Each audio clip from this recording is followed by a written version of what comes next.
បាទសូមស្វាគមន៍មកកាន់វគ្គបន្តអញ្ចឹងបើនៅក្នុងវគ្គនេះខ្ញុំនឹងធ្វើការលើកយកនៅ which is with statement បាទយកមកចែកជូននឹងរៀនបងប្អូនអរគ្នាអញ្ចឹង with statement នេះបងដែរបាទគឺសម្រាប់ការដែលយើង handling បាទ exception ឬក៏ code error មួយប៉ុន្តែយ៉ាងណាមិញបាទវាមិនសូវមានសុពលភាពខ្លាំងបាទដូច try except finally ទេបាទខុសគ្នាវាខុសគ្នាពីព្រោះថានៅពេលដែលយើងប្រើ with បើយើងសេ code យើងសើសេច្រើនប៉ុន្តែបើយើងប្រើនៅ try except finally យើងទៅសេ code ច្រើនជាឧទាហរណ៍អញ្ចឹងដូចនៅក្នុងវគ្គចាស់បាទហេតុអីបានខ្ញុំត្រូវធ្វើវីដេអូនៅ try except finally ម្ដងទៀតបាទដើម្បីបញ្យល់ឲ្យច្បាស់ជាងហ្នឹងឲ្យបងប្អូនបានយល់ពីព្រោះថានៅក្នុងវគ្គចាស់ការវគ្គពីព្រោះថានៅក្នុងអេពីសូតវគ្គចាស់ខ្ញុំបានធ្វើបាទ try except finally ហើយម្ដងក៏ប៉ុន្តែដោយសារតែពេលហ្នឹងបងប្អូនរៀនបាទនៅកម្រិតទាបបាទនៅកម្រិតទាបអញ្ចឹងខ្ញុំអត់តន់បញ្យល់ថាអូខេវានៅមាន statement មួយទៀតដែលប្រើជាមួយនឹង try except finally គឺ which is with បាទអញ្ចឹងឲ្យបាននៅក្នុងវគ្គចាស់ខ្ញុំធ្វើ try ម្ដងទៀតហើយខ្ញុំធ្វើជាឧទាហរណ៍មួយឲ្យបងប្អូនយល់ឥឡូវដោយសារបងប្អូនបានយល់ជាឧទាហរណ៍នេះហើយអញ្ចឹងយើងអាចចាប់ចូលក្នុង with បានបាទ which is with statement នេះបាទ with statement នេះអញ្ចឹង with statement នេះដូចខ្ញុំបាននិយាយសម្រាប់ which is handling នៅ exception មានន័យថាដូចជាការ error មួយលោកឡើងមកហើយវាទៅសេ code គឺវាកាត់បើវាមិនច្រើនដោយការដែលយើងទៅសេ try except finally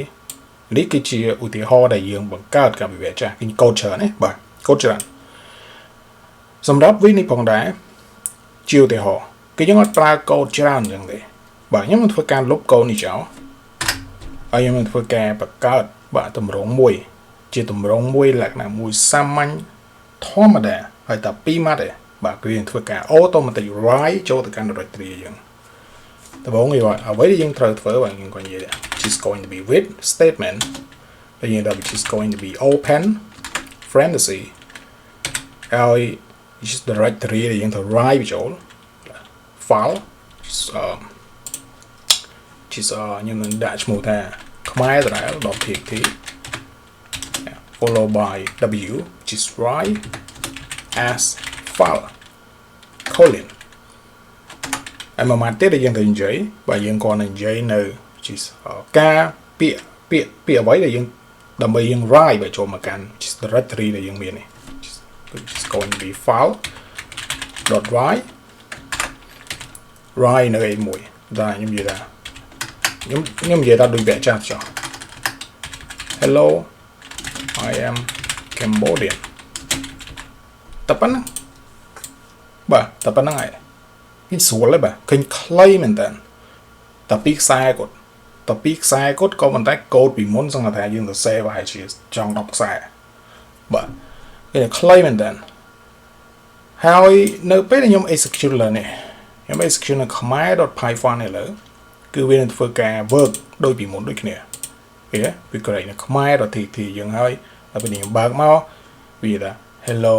I am Cambodia perfect ក៏ប៉ុន្តែវានៅមានបញ្ហាមួយត្រង់ថា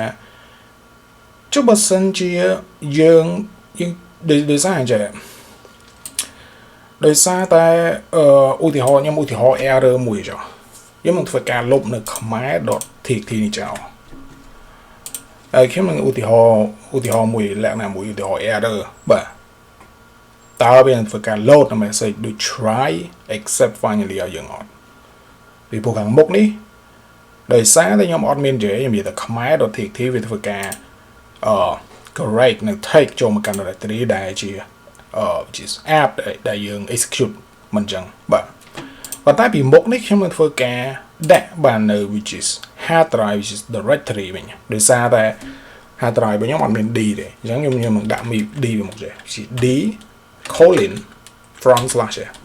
ខ្ញុំនិយាយថាខ្ញុំនឹងឲ្យវា correct បាទនៅ which is ឲ្យវា correct នៅ khmer.txt នេះចូលមកកាន់ try D ដែលយើងកំពុងមាននេះអូខេឥឡូវវាសិនខ្ញុំ execute បងទៀតឥឡូវដល់ពេលដែលខ្ញុំឈាម execute God work there kế bà viên thưa ca handling việc thưa ca việc lẽ nào mùi thưa ca handling là exception error yang mà bạch liềm cái lõ bông bọn nó này bà cái đầu viết này cái lõ mình tên bị ai ta lươn chừng try có một tay còn là thang trẻ nó bé thì dương trong fix nó ba nhà ha là bỏ dương cái dương tới để bác cho tại can phai phân gần số thì dương bác cho mà can CMD dương thời tiên là không ai phai phân là bỏ dương được cái dương là không Visual Studio được cái dương là không Visual Studio code chứ dương execute để F5 vậy trong năng thà code vì keng là bị error lại nha vì dương press lỡ bởi vì nó phải can load error mà bây giờ ta error thâu no such file or directory d colon front / khmer.txt câu lại nè hãy đấy ban cho viên gì chẳng đời xa tới try đi về ăn miên men bà nhóm ăn miên try đi bằng hỏi cái này cái này vậy mình chẳng cái nhà trời bà chẳng exception cái này ní về load lang máu cái này vì chui dương xong rồi ta dương vì chui dương mà bịch bà đôi Visual Studio đại vì lẽ này môi bên men nó không Visual Studio Code mà tại đôi Visual Studio này chẳng như là viết này cái này bị ai thao là o trường try hay code vì dễ chọn thứ vì ai thấy những cái clay và trường try except hay không finally chẳng là sai bóng phần bàn dối bà tầng pi mình thà try mình thà viết không vẽ đi cứ tập phần ấy ở những nó to tiết bạn không vẽ khỏi